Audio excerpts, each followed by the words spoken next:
A few days later, the deathly quiet of Stone Creek Hollow was suddenly shattered by the unfamiliar, roaring sound of a powerful engine. A sleek, black Ford Ranger, a steel beast completely out of place in the wild mountain scenery, screeched to a halt at the edge of the hollow, kicking up a cloud of dust. The car door opened.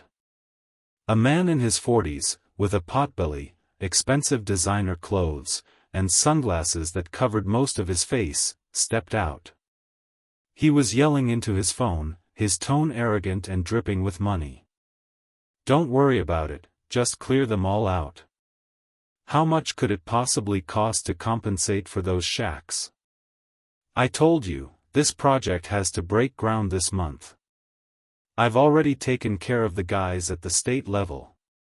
He was Trent, a businessman from the city.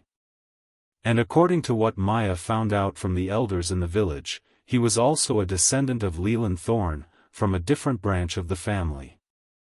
He had come to Stone Creek Hollow with an ambitious plan, to buy the land where Alara's ruined cabin stood, along with the entire surrounding hillside, to build a high-end resort, a cloud-chasing getaway for wealthy tourists. Just a bunch of superstitious old fools, Trent continued to bluster into his phone, oblivious to the villagers watching him from a distance with unfriendly eyes. Always going on about ghosts and demons. What century are we living in? Just pay them enough money and it's all settled. Even God bows to money. Trent was the embodiment of modern greed, a different version of Leland Thorne from the past. If Leland Thorne had used power to possess, Trent used money to trample over everything. He didn't believe in culture, didn't believe in faith, and certainly didn't believe in curses.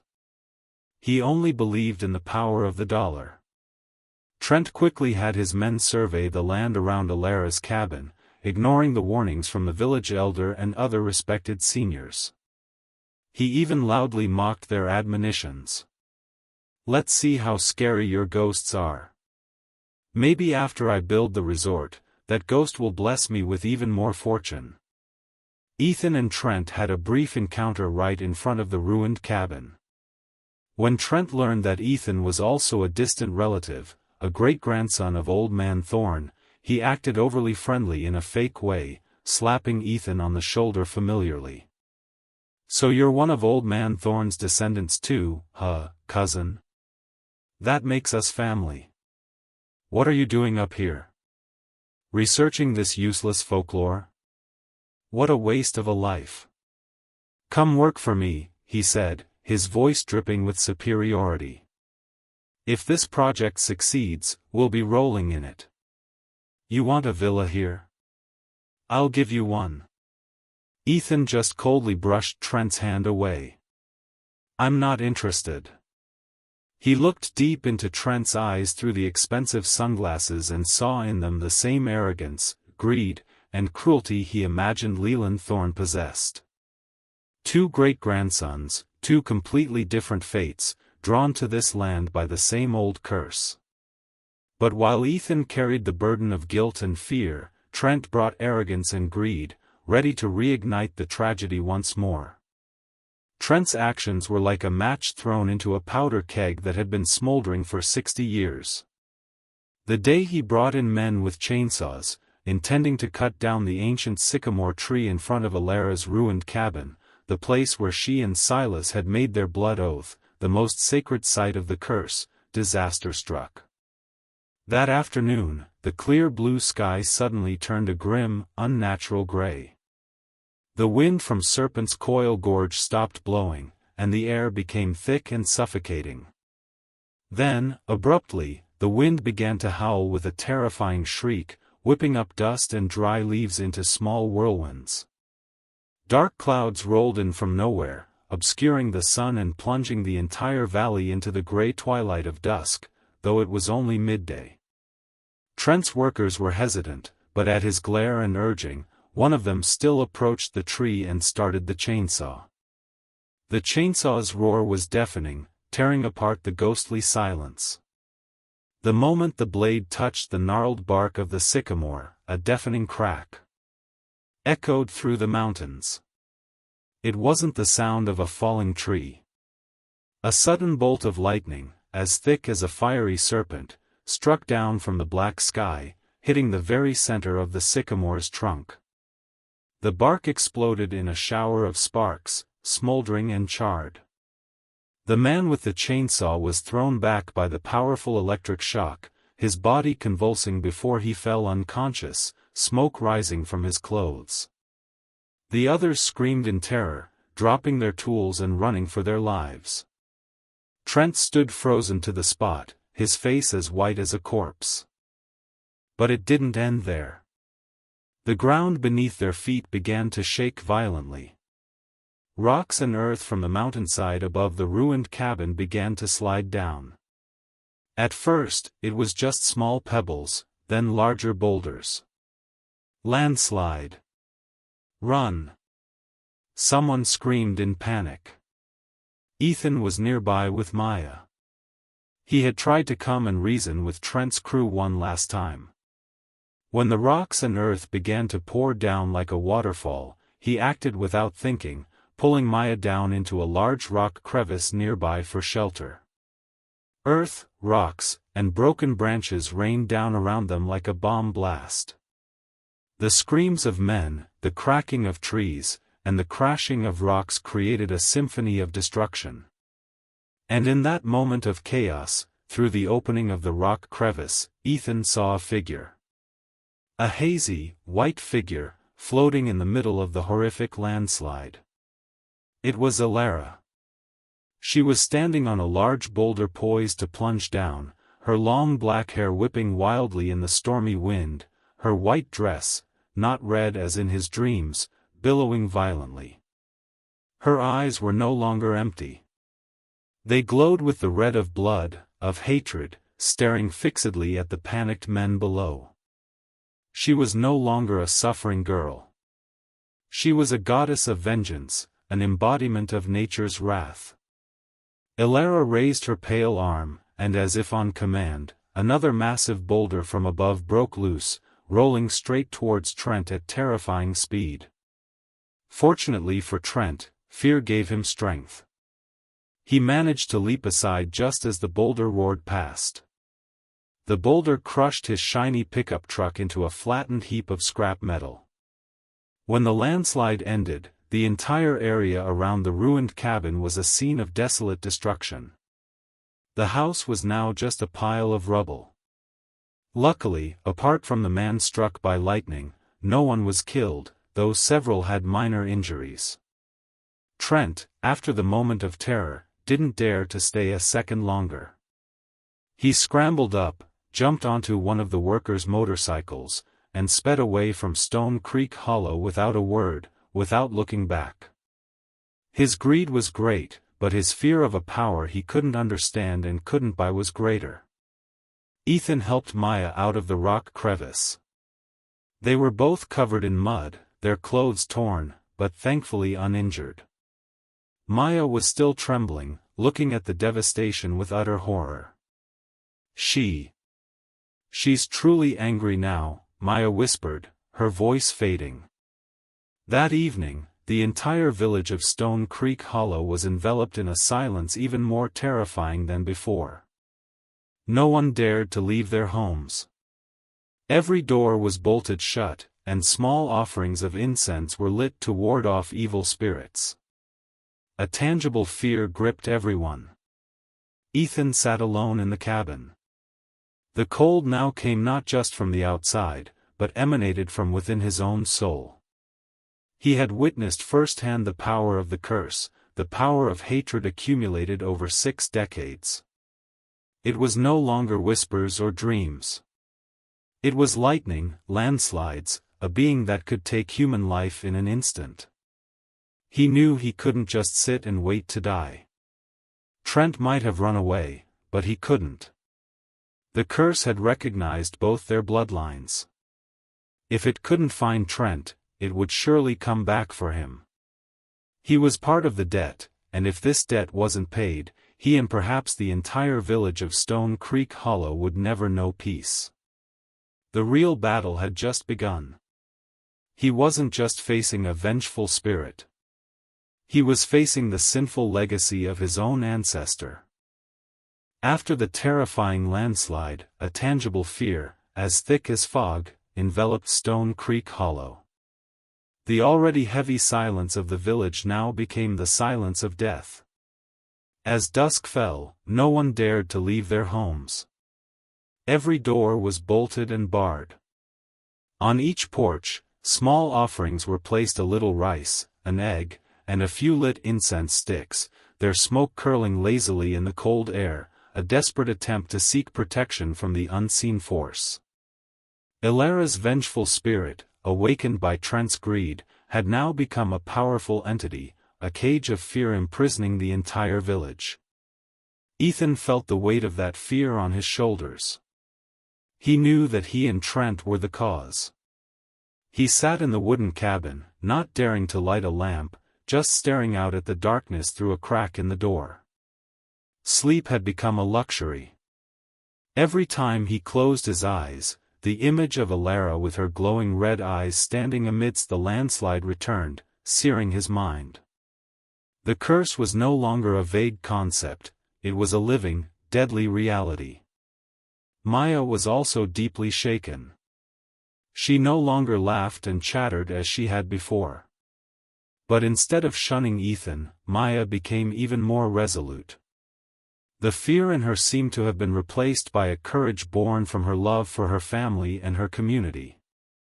She knew that Ethan Hayes, the man who carried the blood of the perpetrator, was also the only hope for resolving it all. The next morning, Ethan and Maya once again climbed the steep slope to Elder Rowan's house. This time, they didn't need to explain. The elder was waiting for them on his porch, his expression even more somber than before. Inside the small cabin, smoke from burning dried herbs filled the air with a scent that was both pungent and purifying. "Come in," Elder Rowan said, his voice no longer dismissive. He looked at Ethan, a deep, knowing look. "You did not run. That is good." He invited them to sit by the smoldering fire. He took a long drag from his pipe, exhaled the smoke, and began to speak. "She is truly angered now," he said, as if talking to himself. "The greed of the modern world has fully awakened her. If something is not done, this entire hollow will be buried under rock." "What must I do, sir?" Ethan asked, his voice full of urgency. "I can't run away. I have to end this." Elder Rowan nodded. "Ending a blood oath is not easy. You cannot use ordinary charms to suppress or destroy it. The Twin Soul Blood Oath is one of the oldest and most powerful curses because it is forged from the two most powerful things, love and blood. Trying to fight it directly will only make her vengeance stronger, the bond tighter. To untie the knot, you must find the one who tied it. But the ones who tied it, Ilara and Silas, they are both dead, aren't they?" Maya asked. "Their bodies are dead, but their souls are bound and twisted," Elder Rowan interrupted. "The blood oath turned Ilara's soul into a wraith, a specter guided by hatred, knowing only revenge and destruction.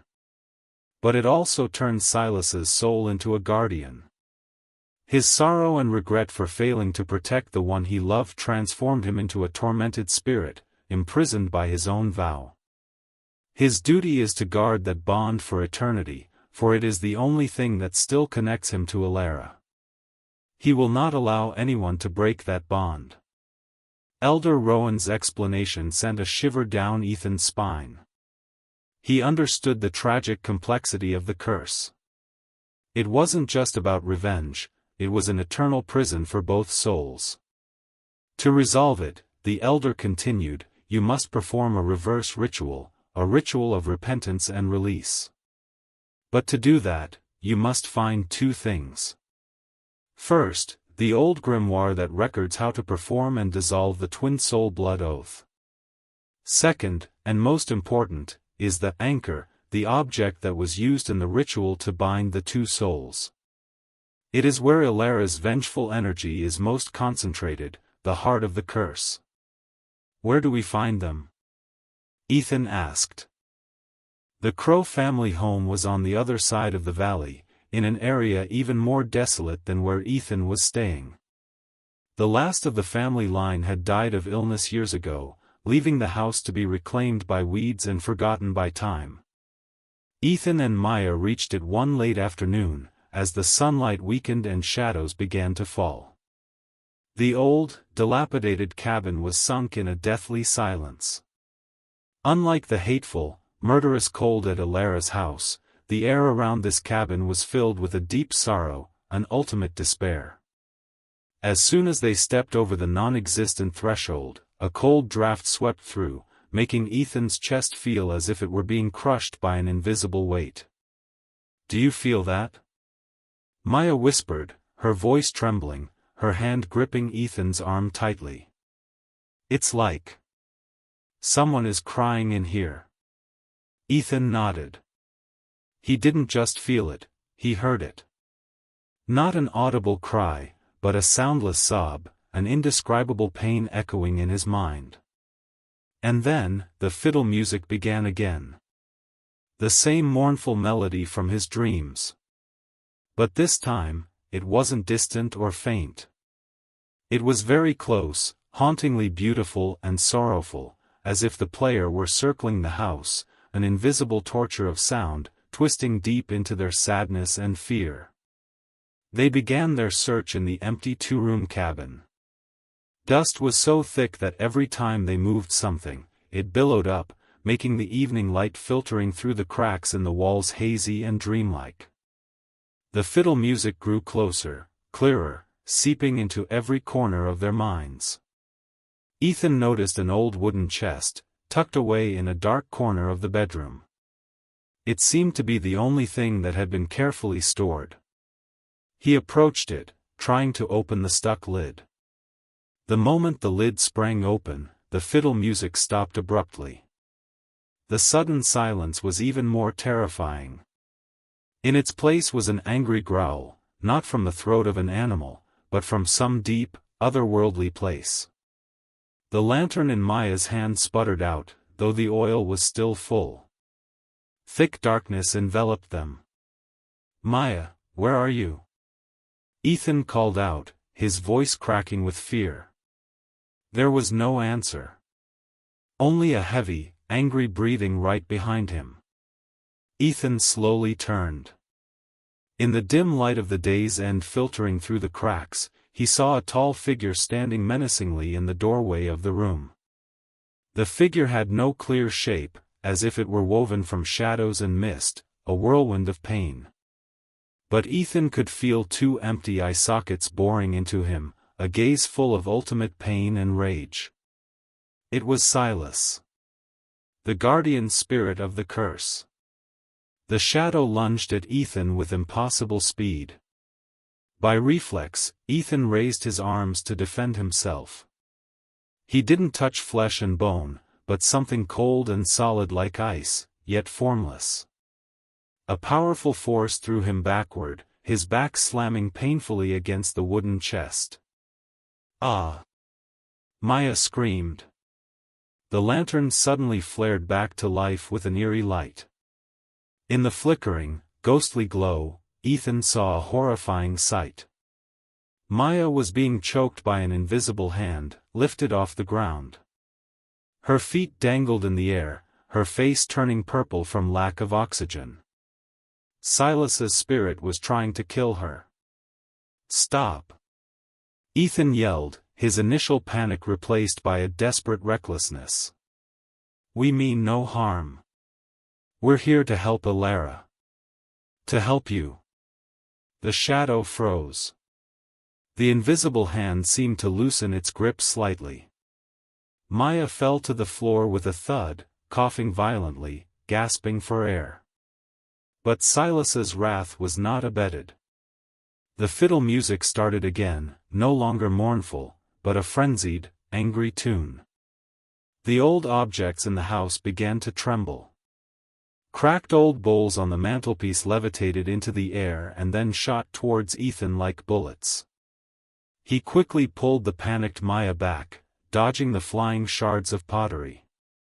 "We have to get out of here, Mr. Hayes," Maya cried, pulling at his arm. "No!" Ethan shouted back, his voice firm. "If we leave now, we'll never get another chance. This is his test." He remembered Elder Rowan's words. "Face it." He summoned all his courage, stood up straight amidst the rain of debris, and looked directly at the raging shadow. "Silas Crow. I know you're here. I know your pain. I know you loved Alara more than your own life." Ethan shouted, his voice echoing in the haunted cabin. "But look! Your love, your oath, what has it turned Alara into? A vengeful wraith who only knows destruction and fear.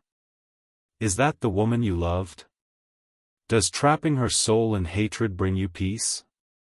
Or does it just make you both suffer for eternity?" Ethan's words, shouted from his own empathy and guilt, seemed to touch something deep within Silas's tormented soul. The fury subsided. The object stopped flying, clattering to the floor. The shadow retreated, shrinking into a dark corner, no longer aggressive, only weary and pained. The fiddle music softened, returning to its original tragic, mournful melody, and then faded into silence.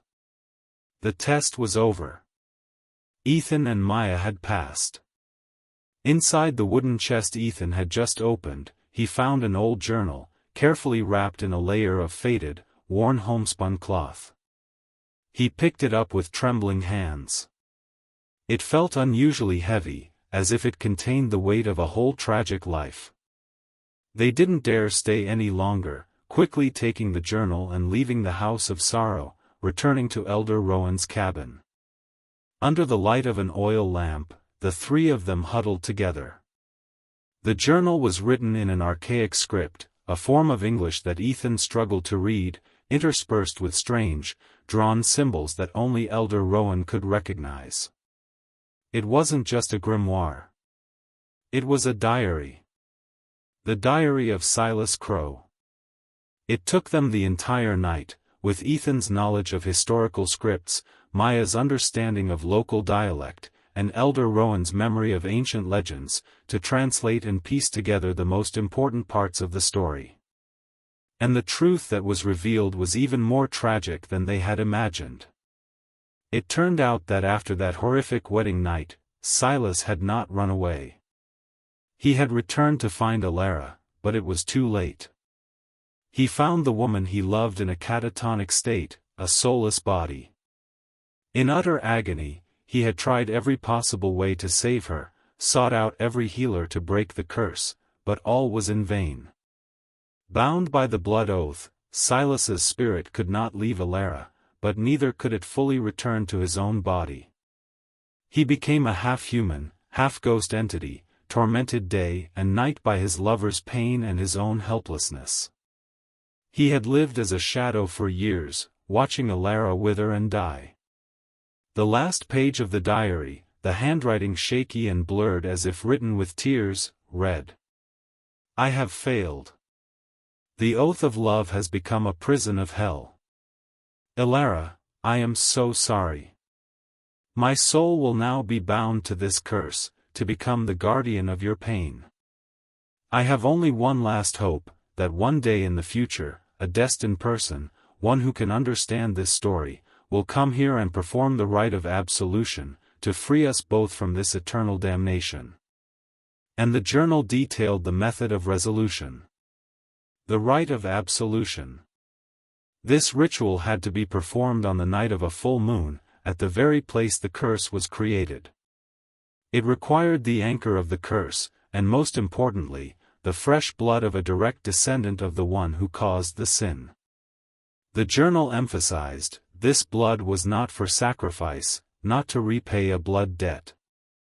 The blood had to be spilled on the anchor with a heart full of sincere remorse, with the intention of atonement and a plea for forgiveness.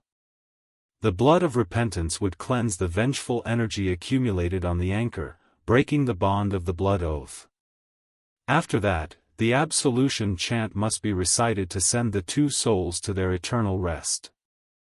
Any hesitation or lack of sincerity would cause the ritual to fail, and the wrath of the two spirits would be even more terrible. The place where the oath was made. It's under the sycamore tree, Maya said with certainty. But the anchor. What is it? Ethan suddenly remembered his dreams, the dreams that had led him here. He closed his eyes, trying to recreate the image of the girl standing by the river. A faint detail he hadn't noticed before became clear.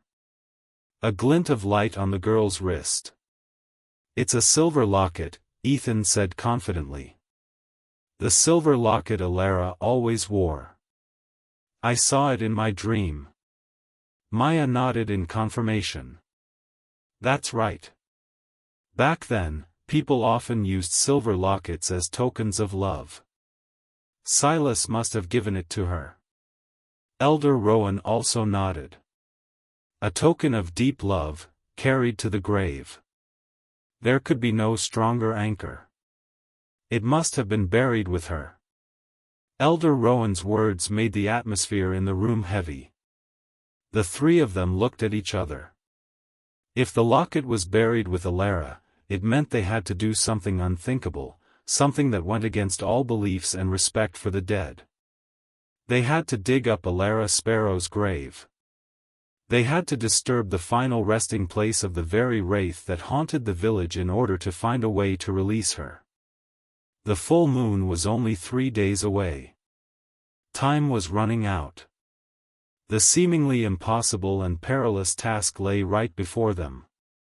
News that Ethan, Maya, and Elder Rowan intended to exhume Alara's grave spread through Stone Creek Hollow like a toxic wind.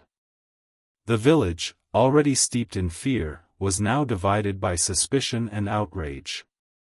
Desecrating the dead, especially a powerful spirit like Alara, was the greatest taboo, an unforgivable offense to the spiritual world. A group of conservative elders vehemently objected. They argued that this act would only invite a more terrible wrath, that the entire village would be punished by Alara for complicity in disturbing her rest. Arguments erupted. Pressure mounted on Maya's family. Her father, the community elder, was caught in the crossfire, his faith in Elder Rowan and his daughter, and the pressure from the panicked villagers. Meanwhile, back in the city, Trent, having escaped with his life, could not sit still. His greed and the humiliation of being scared off by a bunch of hillbillies and their ghost stories had completely overshadowed his fear. He didn't believe in ghosts, he believed it was a coincidental natural phenomenon and that the villagers had sabotaged his project. This time, he would not return alone. He threw money at a gang of hardened thugs, men who knew no fear, and hired a large excavator. His plan was simple and brutal: level everything, the cabin, the tree, and the grave in one night to present everyone with a fait accompli. He wanted to prove that the power of money and brute force would triumph over all. The night of the full moon arrived. The sky was crystal clear, without a single cloud. The silvery, cold moonlight bathed the Stone Creek Hollow Valley, painting everything in a ghostly, ethereal white. The wind died down, the air becoming suffocatingly still. In Elder Rowan's small cabin, the three of them sat around the fire. The elder handed Ethan a small knife with a bone handle and a steel blade that had been consecrated with charms. "This is the ceremonial knife," he said, his voice solemn. "Remember, when your blood flows, your heart must be without a single ripple, filled only with repentance and compassion. The wraith will know if you are afraid or deceitful." Ethan nodded, gripping the knife tightly. He didn't sleep that night. He wrote, transcribing the entire story, writing a letter of apology to Alara and Silas, a confession on behalf of his ancestor.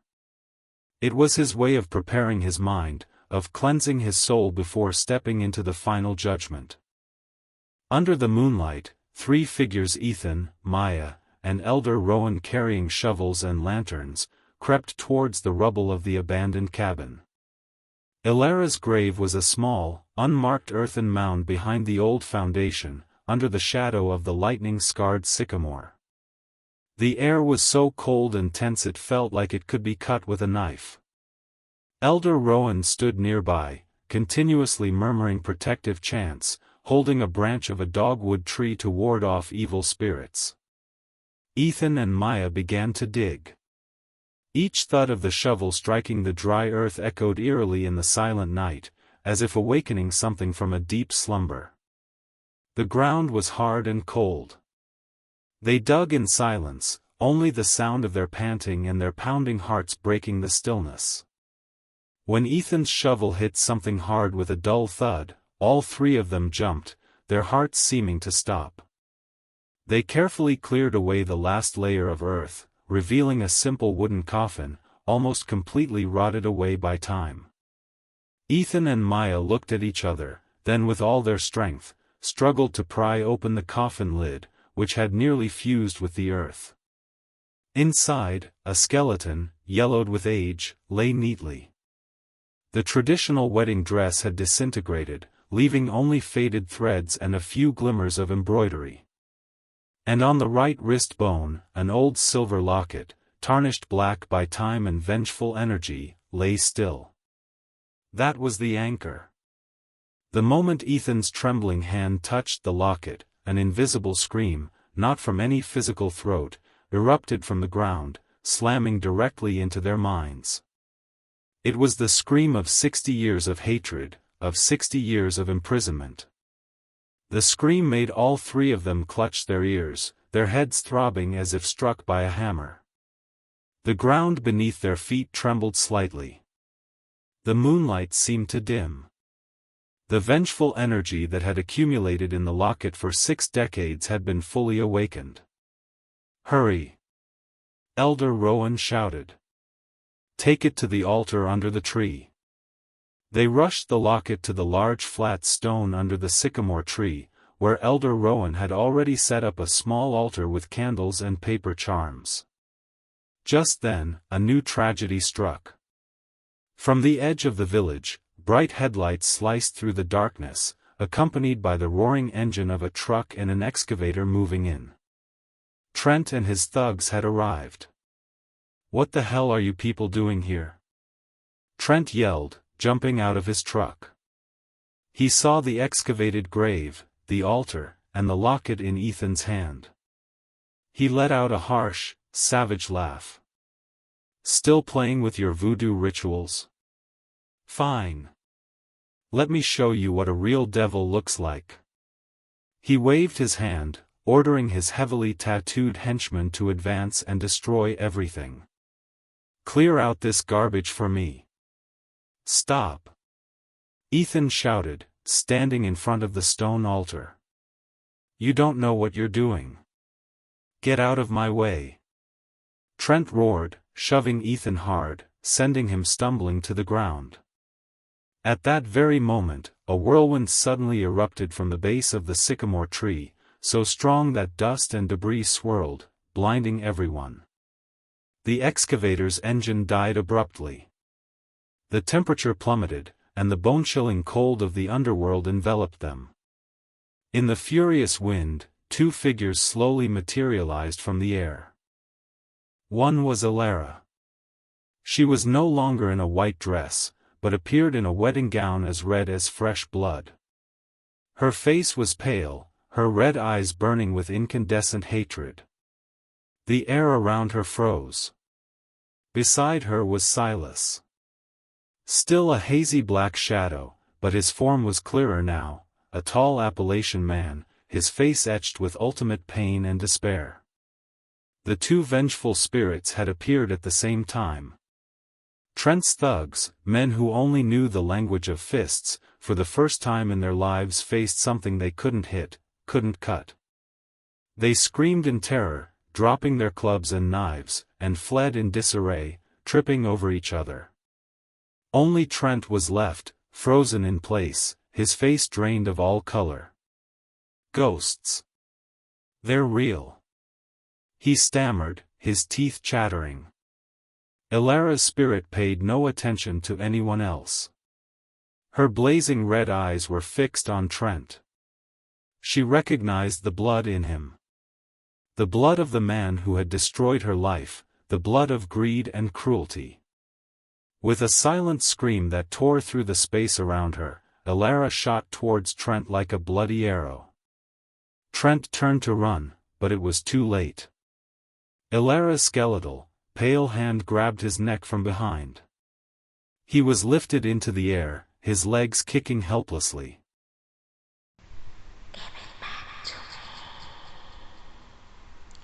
Give it back.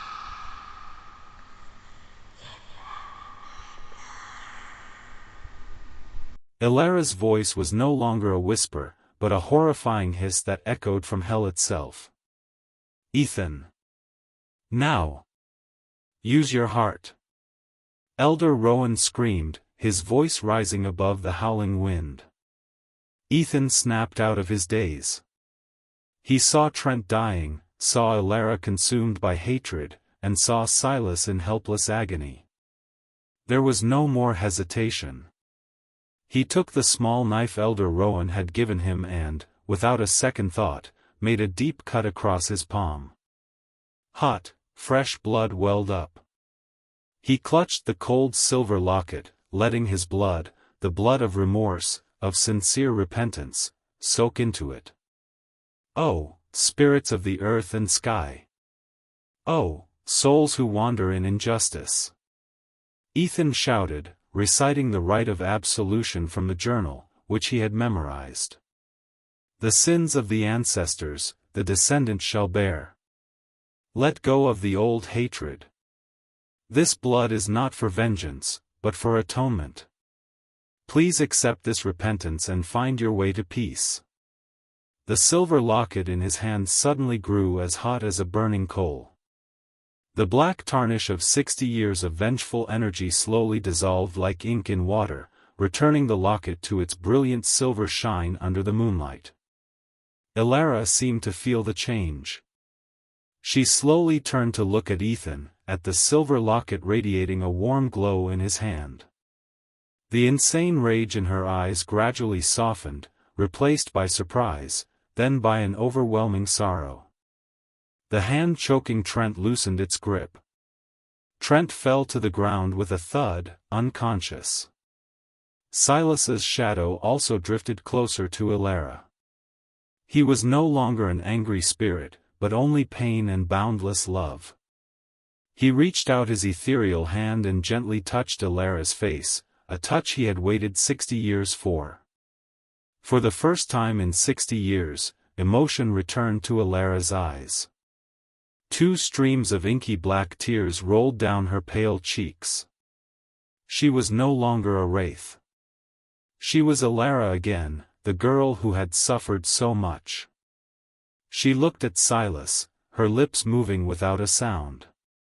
Ethan recited the final chant, his voice hoarse but filled with emotion. A warm, pure light radiated from the silver locket, enveloping both spirits. They looked at each other one last time, a look that contained a lifetime of love, pain, and waiting. A serene smile bloomed on their faces for the first time. Then, slowly, they both dissolved into the air, like gentle smoke mingling with the moonlight, returning Stone Creek Hollow to its natural peace. The whirlwind stopped. The moonlight became clear again. Everything returned to silence. The curse that had lasted for over half a century was finally, truly broken. A few weeks later, Ethan Hayes prepared to leave Stone Creek Hollow. The scar on his palm had healed, leaving a permanent mark of the debt he had paid on behalf of his ancestor. He didn't write a monograph on the sorrow songs.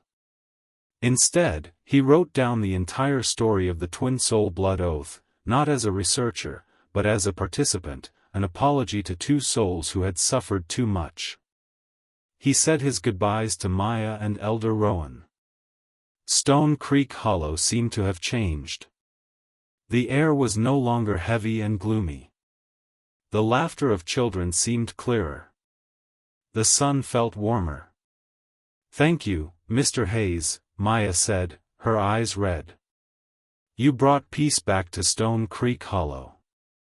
Ethan just smiled sadly. He was the one who should be thanking them, thanking this land for teaching him a priceless lesson about sin, repentance, and the infinite power of love. The ancient sycamore, though bearing a large scar from the lightning strike, was already sprouting new, green shoots on its gnarled branches. Life was returning. 1 year later. Denver was in the late days of autumn, the cool air carrying the rich scent of falling leaves. In his small study, Ethan Hayes gently turned the pages of a thick manuscript he had simply titled, "A Story from Stone Creek Hollow." He hadn't sent it to any publisher. It was an apology, and a testament to a truth the outside world would forever dismiss as fantasy. The events in Stone Creek Hollow had changed him completely. He became quieter, spending more time reading books on mysticism and philosophy. He had learned respect. He understood that behind the rituals and old stories, there was an invisible world operating by its own laws. A notification dinged on his phone. It was Maya. She had sent a few photos. The first was of the ancient sycamore tree. Miraculously, on its new branches, a few clusters of crimson flowers were blooming early, as bright as flames. Under the photo, Maya wrote, "Mr. Hayes, the sycamore is blooming. Elder Rowan said he hasn't seen it bloom so beautifully in decades. It's like it's smiling." The second photo was of a field of vibrant purple wildflowers. Tourists had started coming back to Stone Creek Hollow. The village was much livelier. Then Maya mentioned Trent. "Oh, people say that after that night, Mr. Thorne was taken back to the city in a state of madness. They say he's in a psychiatric hospital now, screaming all day about a woman in a red dress. His company went bankrupt too. I guess that's karma." Ethan sighed. He didn't feel any satisfaction, only a gentle sadness for the human condition. Trent, like his ancestor Leland Thorne, was a victim of his own greed and arrogance. He stepped out onto his balcony, looking down at the noisy traffic below. Few knew that in a remote place in the Appalachian Mountains, a curse that had lasted over half a century had ended in silence. Few would believe that sincere repentance had the power to cleanse even the deepest of hatreds. He gently opened his right hand and looked at the fateful scar. It was not the mark of a curse, but a testament to a release. A release for Ilara and Silas, a release for the people of Stone Creek Hollow, and a release for himself from the burden of the past. His life would go on, but from now on, he would walk with a profound humility before the mysteries of the universe. Because he knew that this world is larger than what the naked eye can see, and that history always has its invisible debts, waiting to be paid with something more precious than life itself, compassion. Narrator, this concludes tonight's story. Thank you for tuning in and listening to the channel. Please support us by liking the video if you enjoyed it, commenting with your thoughts on the story and its ending, sharing this video with your friends and family, subscribing and hitting the notification bell so you don't miss our next thrilling horror story. Thank you all for your support.